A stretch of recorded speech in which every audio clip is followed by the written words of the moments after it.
नरेंद्र मोदी ने तो सारी मर्यादाएं ही पार कर दी। आपको बता दें कि भारत के इतिहास में ऐसा पहली बार हुआ कि कोई प्रधानमंत्री लाल किले से खड़ा होकर झूठ बोलता है, और वो भी सुप्रीम कोर्ट पर बोलता है।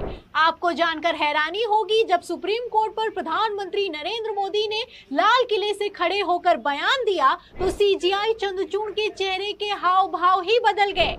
और इसके बाद बवाल तो तब मच गया जब सीजीआई चंद्रचूड़ ने लाल किले से निकलते ही जवाब दिया है, और ऐसा तगड़ा जवाब दिया है कि सबकी बोलती बंद हो गई है। तो सीजीआई चंद्रचूड़ ने ऐसा क्या कह दिया है कि बयान वायरल हो रहा है। आपको बयान सुनाएंगे, लेकिन उसके पहले प्रधानमंत्री नरेंद्र मोदी ने लाल किले पर खड़े होकर सुप्रीम कोर्ट को लेकर ऐसा क्या कह दिया, बयान सुनिए। यूनिफॉर्म सिविल कोड को लेकर जो चर्चा की है, अनेक बार आदेश दिए हैं, क्योंकि देश का एक बहुत बड़ा वर्ग मानता है और उसमें सच्चाई भी है कि जिस सिविल कोड को हम लेकर के जी रहे हैं। अस्सलाम वालेकुम वरहमतुल्लाहि वबरकातुहू। अज़ीज़ान मिल्लत इस्लामी, आप तमाम उम्मती को अबू फैसल की तरफ से सलाम अर्ज़ है। घर में बड़ी पर्दा नशीन इज़्ज़तदार माँ और बहनों को अबू फैसल की तरफ से सलाम अर्ज़ है। बहरहाल अल्लाह से उम्मीद है आप लोग खैरियत से होंगे, अल्लाह की हिफाजत में होंगे। इन मलूनों की मलामत से, इन फ़िरक़ा परस्तों की फ़िरक़ा परस्ती से, दरिंदों की दरिंदगी से महफूज होंगे। अल्लाह आप लोगों को अपने हिफ्ज़ अमान में रखे, अल्लाह अपनी हिफाजत में रखे, अल्लाह हर आवाज़ से, हर शर से महफूज रखें। बहरहाल मेरे अज़ीज़ दोस्तों, मेरे भाइयों, देश के हालात से भी आप लोग वाकिफ़ है और देश के बाहर के हालात से भी आप लोग वजह वाकिफ़ है। लेकिन आप लोगों को, मेरे अज़ीज़ दोस्तों, मेरे भाइयों, मैं देश की एक ख़बर सुनाऊँगा जो कि मालूम है आप लोगों को, परसों हमारा यौमुल आज़ादी थी और जहाँ पर हमारे प्रधानमंत्री हमारे लाल किले पे ठहर कर हमारा बनाया हुआ तिरंगा चढ़ाया। उसके बाद फिर जो उनका जो स्पीच देने का रहता, बयान करने का जो रहता, डायलॉगबाजी करने का, जुमलेबाजी जो करने का रहता, वो करे उन्होंने। लेकिन ये हमारी तारीख़ के इस सदी के तारीख़ के अलावा दुनिया में यानी इस सदी के ऐसे प्राइम मिनिस्टर का रिकॉर्ड बना लिए उन्होंने कि जो है सो वहाँ से भी झूठ बोला जाता है, वो भी इतनी सफ़ी झूठ कि झूठ भी शर्मा जाएगी कि क्या हो रहा है ये बोल के।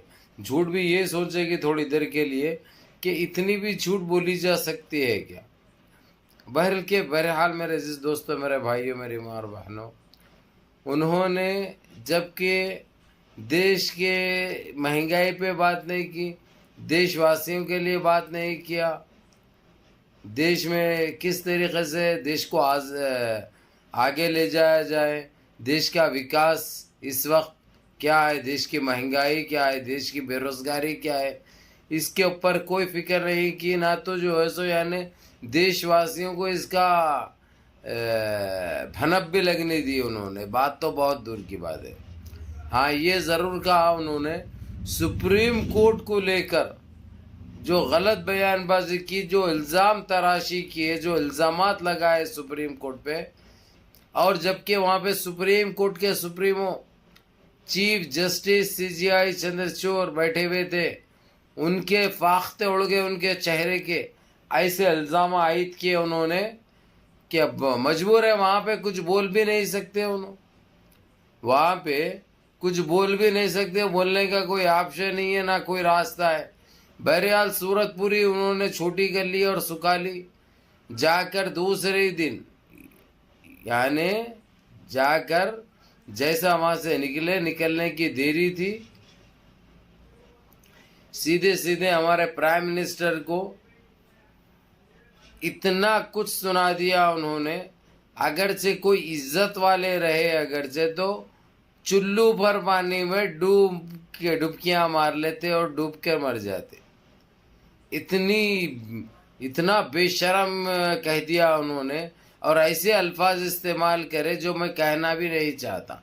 ये पहली मर्तबा चीफ जस्टिस ने ऐसे अल्फाज इस्तेमाल करे हैं, और उन्होंने सारे जो इल्ज़ामात इन्होंने लगाए उसकी सारी वो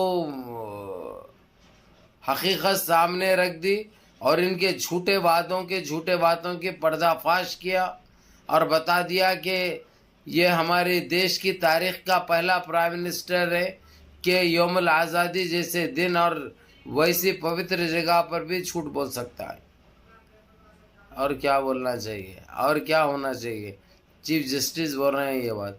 दूसरी चीज़, मेरे अजीज दोस्तों, मेरे भाइयों, इनको सिविल कोर्ट की बड़ी परेशानी में आगे हुए हैं, जबकि सिविल यूसीसी यानी जो है सो यूनिफॉर्म सिविल कोड का इनको कोई लेना देना नहीं है वो चीज़ से, उस चीज़ से इनको कोई मतलब ही नहीं है। लेकिन उसके बावजूद इनकी गंदी सोच, गंदे विचार, गंदे मकसद इनके कामयाब नहीं हो रहे ना भाई। यूनिफॉर्म सिविल कोड को लेकर जो इन्होंने जो 10 साल से जो कोशिश करी थी, ये काम अधूरा रह गया था, तो उन्होंने ये सोचा कि चलो किसी बहाने मैं इधर हाथ फेर लेता हूँ, इधर हाथ घुमा लेता हूँ। लेकिन ये अपोजिशन इतनी मजबूत है, और अपोजिशन नेता आप लोगों को मालूम है राहुल गांधी है, उनकी बगैर रजामंदी के इन्हों कोई बिल पास नहीं कर सकते, क्योंकि इनके पास कोई इख्तिदार नाम की चीज़ नहीं है, इनके पास वो राइट्स, वो पावर्स, वो ताकत नहीं है। तो इन्हों खाली बोलना इनका काम है, तो उसके लिए इन्हों बहुत परेशान है कहते। यानी वो जगह थी क्या ये बात करने की? मेरे देशवासियों से मेरा सवाल है, ये मुद्दा जो लेके आए उन्होंने यूनिफॉर्म सिविल कोड का, यूसीसी का, ये वहाँ पे यौमुल आज़ादी के दिन जहाँ पे हमारा तिरंगा चढ़ाया जाता है, आज़ादी के भक्त भजन गाए जाते हैं, वहाँ पे कुछ देश के लिए अच्छा कहा जाता है, लेकिन उन्होंने ये नीच और गंदी हरकत की। अब उनको कहे तो क्या कहे, बोले तो क्या बोले। उनको अगर से कोई सच बोलता है, इनका घिनौनी चेहरा बेनकाब करता है, इनका पर्दाफाश होता है, इन्हों एक्सपोज होते हैं कोई चीज़ में, तो इनको बर्दाश्त नहीं हो रही। इन्हों उछल रहे भी, उथल रहे भी, लेकिन ये कब तक चलेगा मेरे इस दोस्तों, मेरे भाइयों? ये कब तक देशवासी बर्दाश्त करेंगे और इनके इस घिनौने काम में कब तक शामिल रहेंगे? तो अब जिस तरीके से यूनिफॉर्म सिविल कोड के ताल्लुक़ से जो बयानबाजी की उन्होंने, और सुप्रीम कोर्ट के ऊपर जो नजीज़ और गलत इल्ज़ाम तराशी किए उन्होंने, जो इल्ज़ामात लगाए, उसका जवाब तो सुप्रीम कोर्ट के supremo chief justice CJI Chandrachud साहब ने दे दिया, और ये कह दिया है कि अब यूनिफॉर्म सिविल कोड का कोई मामला अगर से सुप्रीम कोर्ट में आया तो वहीं पे ख़ारिज कर दिया जाएगा, उसके ऊपर बहस भी नहीं होगी, वहीं से मंसूख हो जाएगा, मुलतवी हो जाएगा। और उसके बाद इस नजीज़ कहीं पे भी हरकत करने की कोशिश की, ऐसा कोई गैर ज़रूरी क़ानून नाक़िज़ करे अगरचे, तो उसके ऊपर कार्रवाई करके भी दिखाएंगे। सुप्रीम कोर्ट क्या होता है ये अब देखेंगे ये लोग। अभी तक सिर्फ बयानबाजी होती थी, बातें होते थे, बातें रद्द किए जाते थे, और अपनी ताकत के ज़रिए सुप्रीम कोर्ट के मामलात में मुदाखलत करते थे, लेकिन अब वो करने के लिए इनको सोचना पड़ेगा।